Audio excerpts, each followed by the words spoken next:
pag-uusapan natin sa video na ito ay mag-install tayo ng Google Chrome sa ating MacBook na laptop. So pag bago ka pa lang sa channel na ito, huwag mong kalimutan i-subscribe and pinutin ang notification bell para updated ka sa mga ina-upload kong video.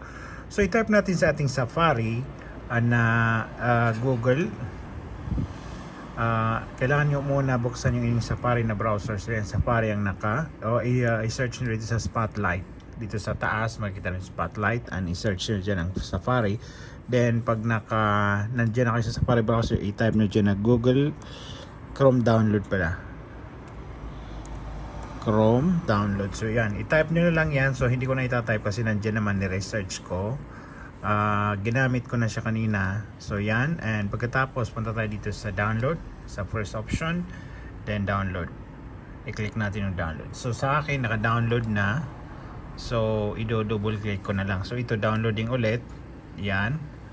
So sa inyo depende sa internet speed nyo, kasi seconds lang sa akin. Hindi masyadong okay naman yung internet ko.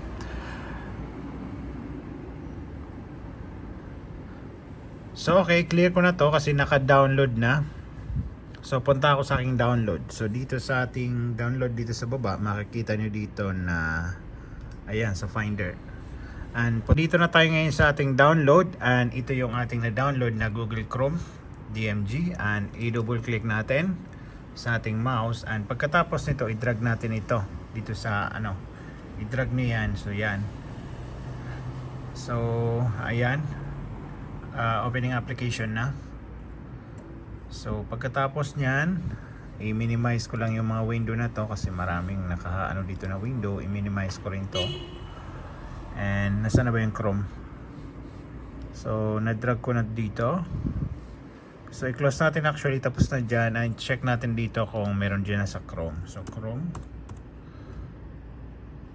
So yan, yung Chrome na application. Ayan, verifying.